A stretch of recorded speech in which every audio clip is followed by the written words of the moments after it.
आज हम लोग पढ़ने जा रहे हैं क्लास 11 यूनिट 2 का बहुत ही इंपॉर्टेंट टॉपिक, इंपॉर्टेंट वीडियो होने वाला है। तो बने रहिए अंत तक, आप लोगों को समझ में आएगा, इसकी फुल गारंटी है। एक्सेलरेशन किसको कहते हैं आप लोगों को पता है कि मैं हर एक बार आप लोगों को कोशिश करता हूं कि अच्छे अच्छे एग्जाम्पल से समझाने का। तो एक्सेलरेशन किसको कहते हैं, इसको आज हम लोग अच्छे से समझेंगे। तो एक एग्जाम्पल, छोटा सा एग्जाम्पल जो आप लोग डेली लाइफ में देखते हो या महसूस करते हो, ठीक है। तो यहाँ पर मान लिया जाए कोई ऑब्जेक्ट है जो मोशन में है, ठीक है।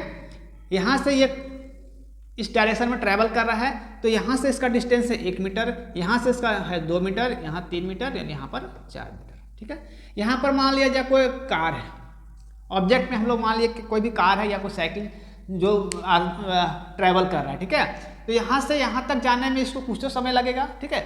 जब ये यहाँ पर था, जब मोशन में था, तो यहाँ पर जो ऑब्जेक्ट था तो ये इस डायरेक्शन में ट्रैवल कर रहा था, यहाँ तक पहुँचा, तो यहाँ तक पहुँचने में क्या हुआ, इसको कुछ तो समय लगा होगा। और इसमें क्या हुआ, क्या चेंज किया, इसमें वेलोसिटी चेंज किया।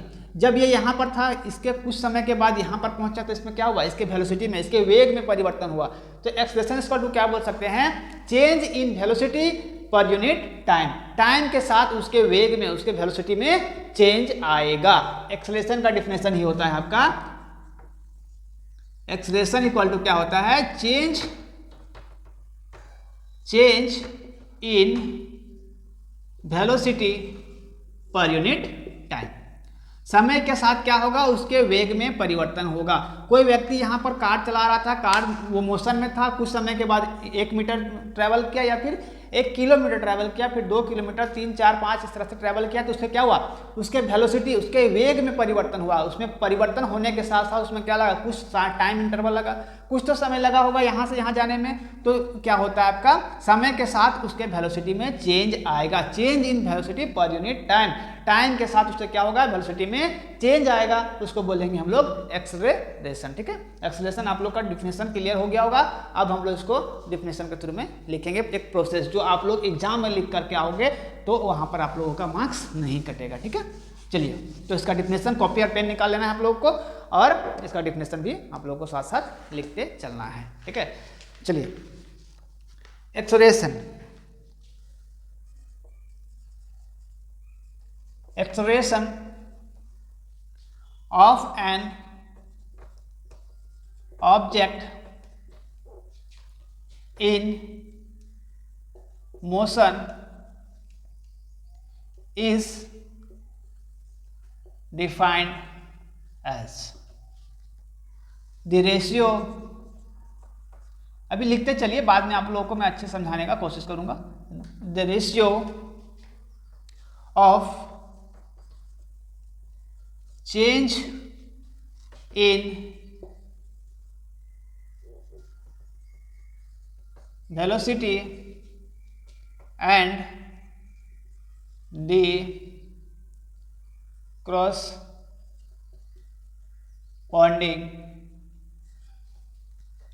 time taken by the object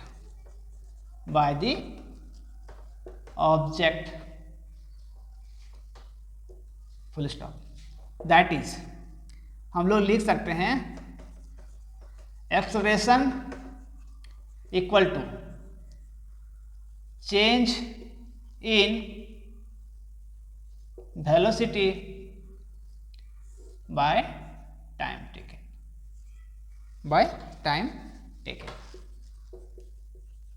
ठीक है।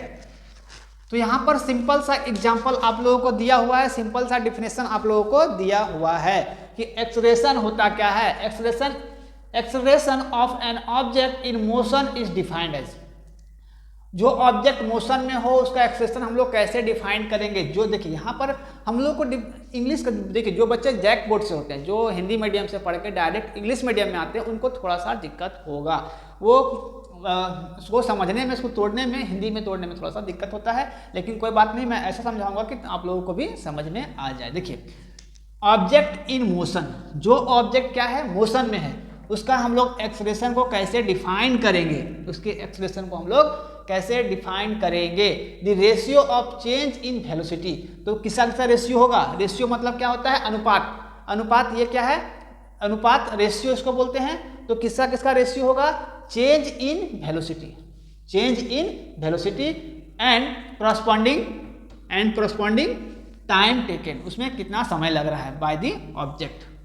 ठीक है, उस ऑब्जेक्ट में जो वेलोसिटी चेंज किया उसमें कितना समय लगा, टाइम टेकन कितना लगा। ठीक है, उसी को बोलेंगे हम लोग acceleration, change in velocity per unit time taken. ठीक है, या फिर ratio of change in velocity पर और टाइम टेकन, ये हो गया आपका एक्सेलरेशन का डिफिनेशन। तो एक्सेलरेशन का डिफिनेशन जब भी पूछे आप लोग इसको क्या करोगे, अच्छे से इस तरह से लिखोगे। और एक्सेलरेशन क्या है आपका, ये एक वेक्टर क्वांटिटी है। तो आप लोग लिख लो, नोट करके लिख सकते हो, या फिर कभी भी आपको आएगा कि स्केलर क्वांटिटी वेक्टर क्वांटिटी, तो आप लोगों को याद होना चाहिए। Acceleration is a vector quantity.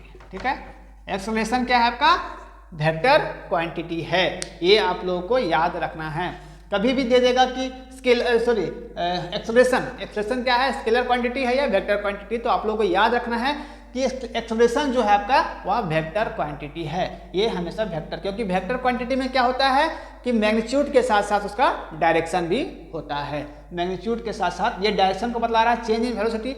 मैंने क्या बतलाया था, ऑब्जेक्ट जो इस डायरेक्शन में मूव कर रहा है, तो ये क्या बता रहा है कि इसके डायरेक्शन को भी बतला रहा है। ठीक है, तो इसको हम लोग बोलेंगे मैग्नीट्यूड के साथ साथ जिसमें डायरेक्शन भी बताए उसको हम लोग बोलते हैं वेक्टर क्वांटिटी। ठीक है, स्केलर क्वांटिटी किसको बोलते हैं, जिसमें सिर्फ और सिर्फ मैग्नीट्यूड बताए, डायरेक्शन का चर्चा उसमें नहीं करते हम लोग, उसको बोलते हैं हम लोग स्केलर क्वांटिटी। ठीक है, तो ये होगा आपका वेक्टर क्वांटिटी। ठीक है, क्योंकि ये डायरेक्शन को भी बतला रहा है मैग्नीट्यूड के साथ। तो ये हो गया एक्सेलरेशन का डिफिनेशन। जो बच्चे नए हैं मेरे वीडियो को शेयर करेंगे और सब्सक्राइब भी कर लेंगे और बेल आइकन को भी प्रेस कर लेंगे, ताकि जो मेरे अपडेट्स हैं, जो वीडियो हैं, आप तक पहुंचे और आप लोग आसानी से क्लास 11th 12th फिजिक्स की तैयारी कर सकें। ठीक है, और कोशिश मैं करूंगा कि केमिस्ट्री का भी जो इम्पोर्टेंट्स रिएक्शंस है, जो बच्चों ऑर्गेनिक केमिस्ट्री का बेसिक है, जो वहाँ पर दिक्कत होता है, उसको मैं भी डील करने का कोशिश करूंगा। और कुछ वीडियोस में अपलोड किया हुआ हूँ, आप लोग चाहोगे तो देख सकते हो। ठीक है, तो वीडियो को ज़्यादा से ज़्यादा शेयर करें ताकि और भी बच्चे जो इससे लाभ उठा सके। मिलते हैं अगले वीडियो में, तब तक थैंक यू, टेक केयर, जय हिंद।